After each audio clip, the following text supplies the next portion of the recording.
Assalamualaikum warahmatullahi wabarakatuh. Jumpa lagi di channel Ki Geni Seketi Official.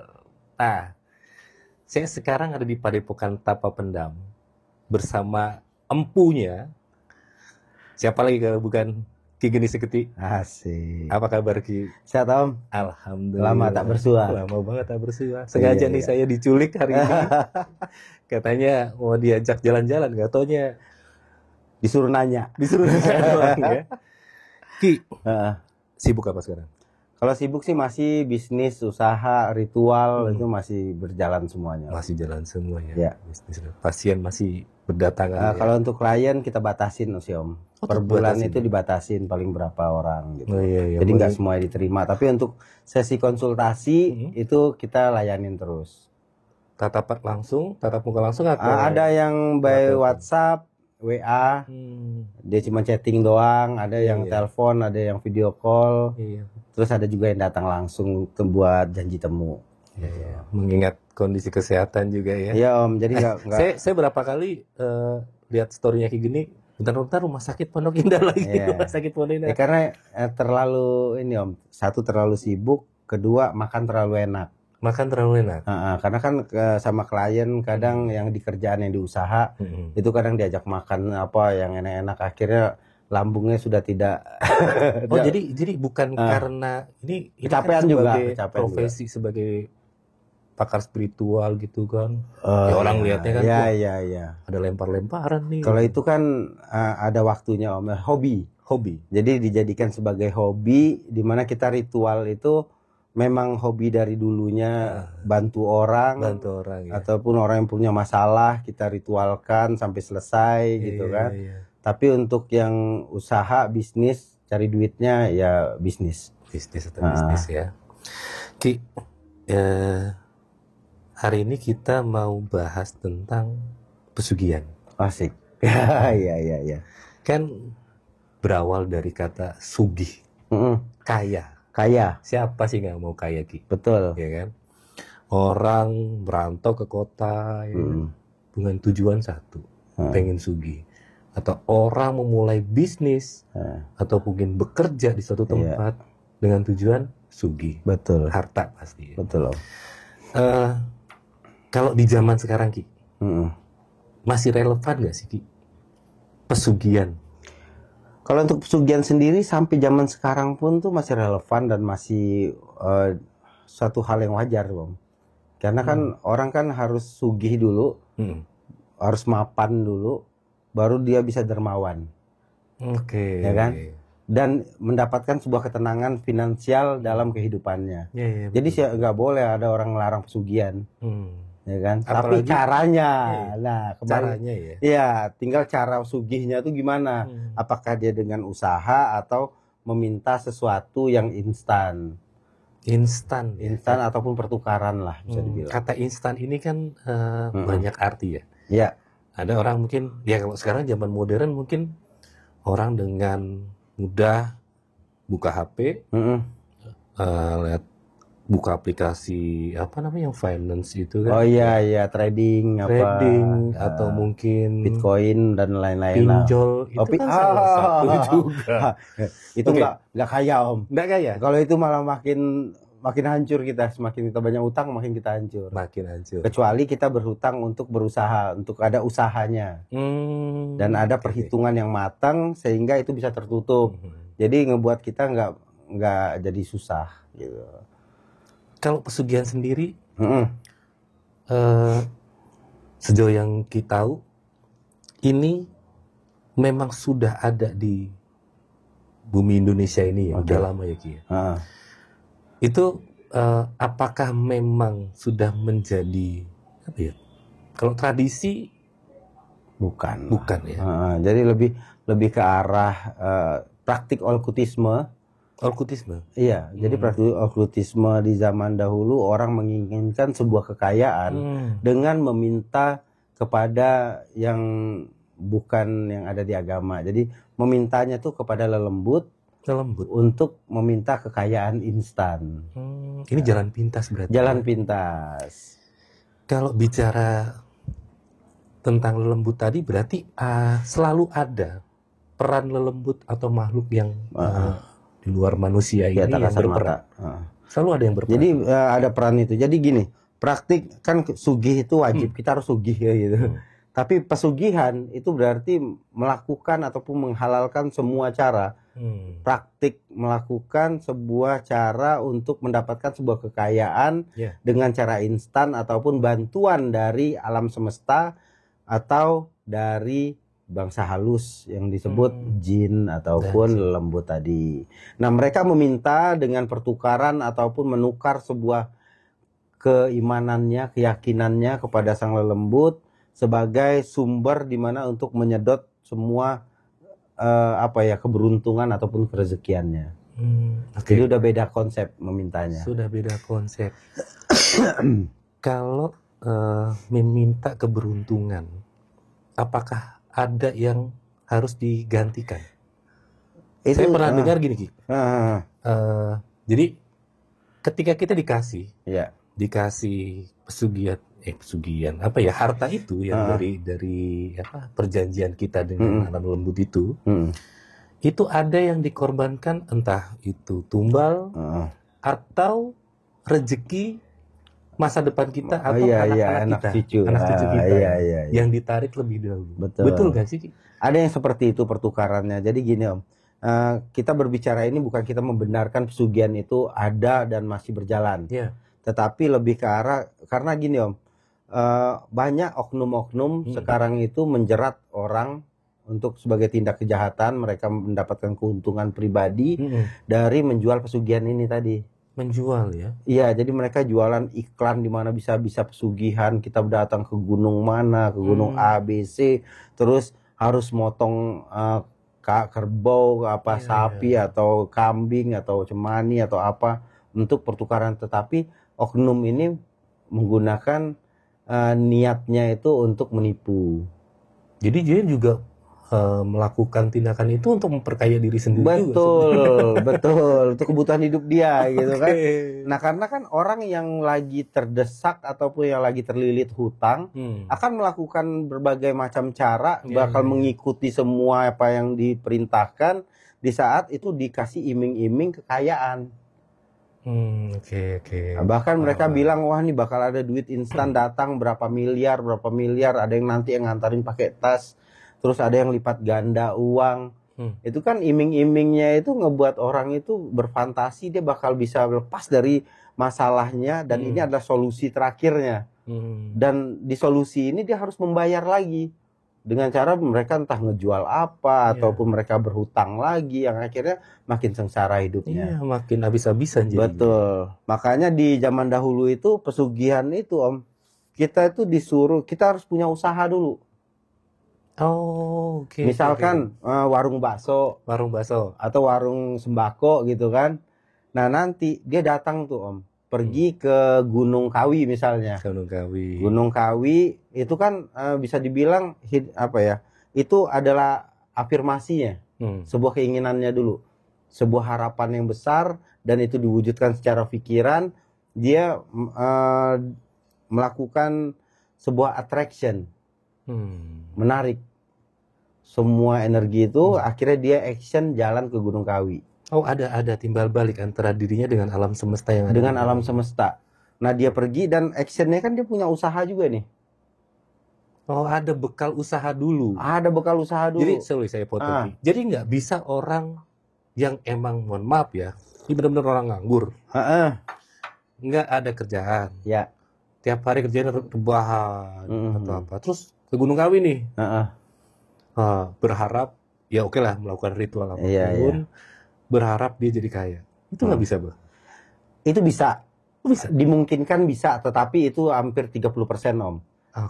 Bila dia datang ke Gunung Kawi dengan harapan dia bakal kaya dan dia jalan ke sana, sepanjang perjalanan dia melihat banyak usaha-usaha orang.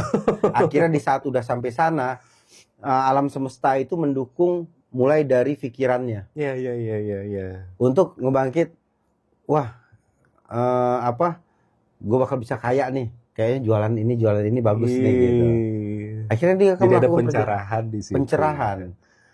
Tapi kalau dia tidak melakukan apapun ke Gunung Kawi, hanya dia cuma berharap minta duit yang plak langsung datang, nggak ada ya. Itu udah otomatis omong kosong. Okay. Apalagi orang yang menawarkan, nih ada nih, lu nanti ritual di sana gini, lu bakal kaya. Nggak ada ya. Iya. Jadi, makanya kalau di China itu kita waktu belajar di ilmu Tao itu, itu lebih didorong itu manusia itu dituntut untuk mencari keberuntungan. Ya, bukan hoki ya, bukan kekayaan. Bukan kekayaan. Justru keberuntungan. Keberuntungan lebih utama ya. Betul. Karena orang yang beruntung, apapun yang dilakukannya pasti selalu dilancarkan. Ya nama cobaan pasti ada. Ya, tetapi betul. Di saat cobaan itu datang, dia punya keberuntungan, dia bisa mencari cara. Ya. Berarti kan pengembangan pola pikir. Ya, betul. Sebenarnya pesugihan yang ada zaman dahulu itu logis semua. Seperti orang yang berdoa. Datang ke gunung, terus mereka di sana meditasi, berdoa dengan ketenangan. Balik dari ketenangan itu dia mendapatkan sebuah masukan, insight dari alam semesta untuk pengembangan pola pikir. Kalau sekarang kan gampang, Om.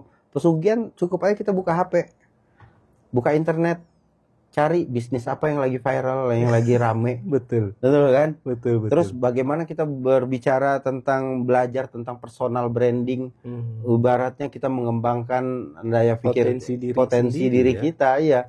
Habis itu baru cari peluang apa yang dibutuhkan banyak orang. Betul juga. Mau ngejar quantity atau quality. Ya. Kita akan beruntung di situ. Ya, karena ada pepatah, impian itu murah. Usahanya yang mahal gitu. Betul.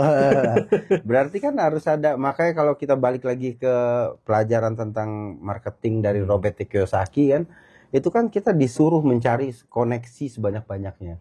Bahkan sehari itu targetin 3 atau sampai 5 orang baru untuk kita kenal sama orang baru untuk menambah relasi ataupun koneksi. Ya. Nah, yang akhirnya itu di Gunung Kawi itu kan banyak orang yang datang, Om.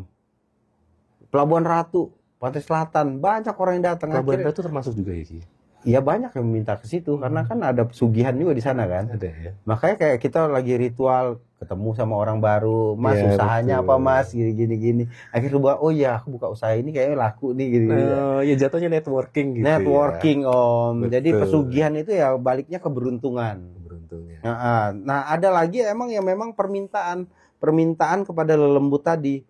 Ya, bila kita sudah punya usaha, kita meminta di sana.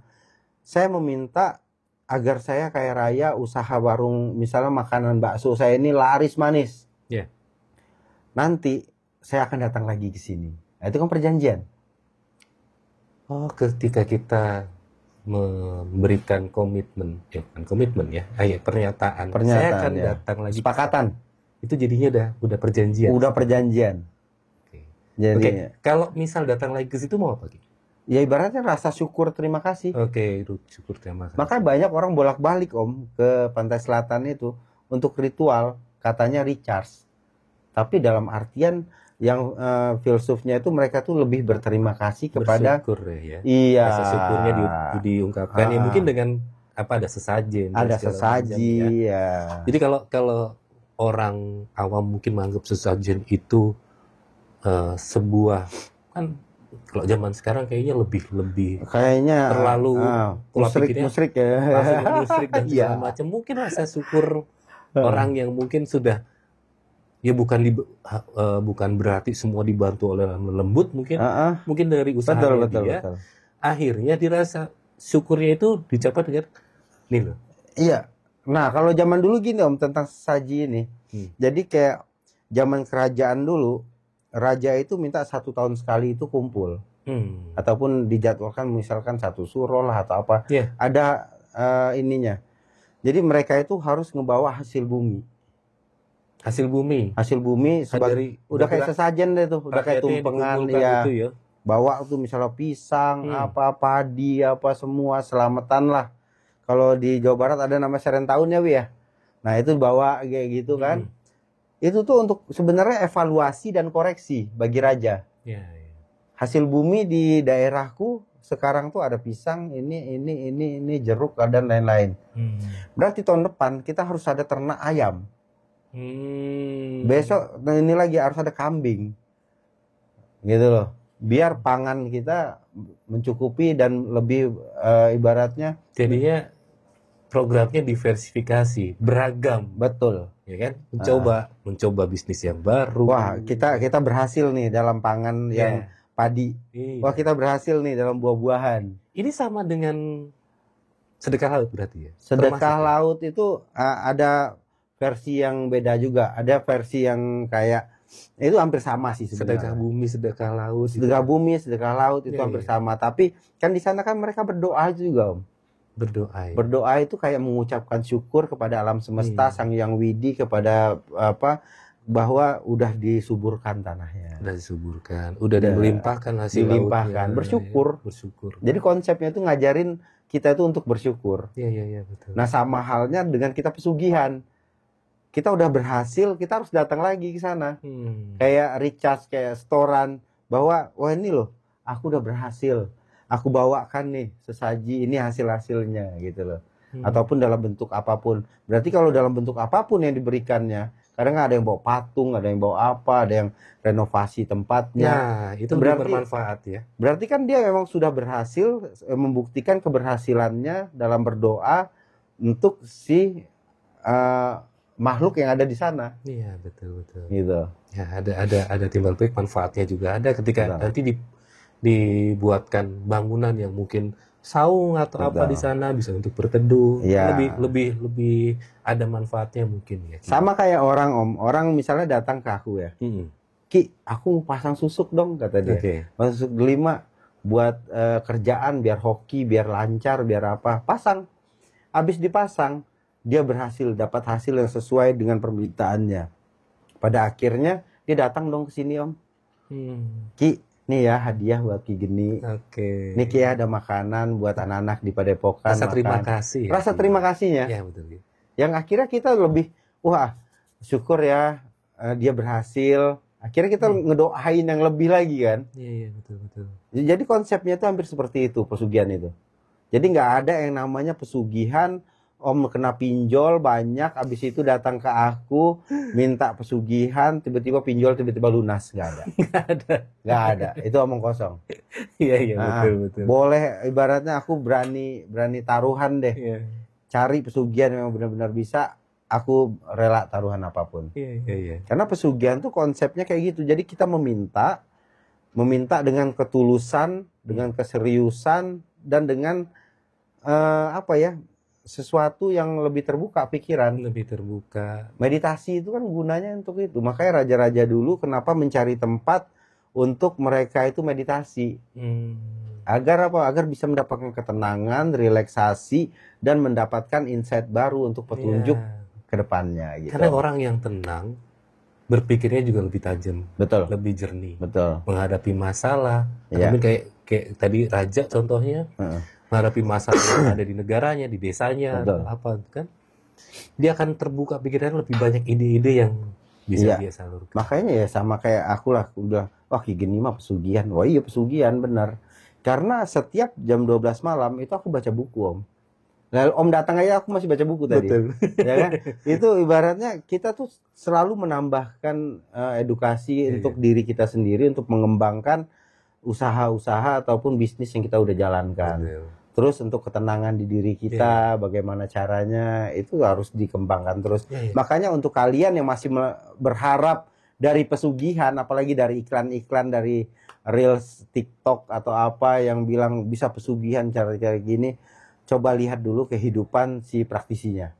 Ya. Nah, bisa jadi dia macam-macam lah ya.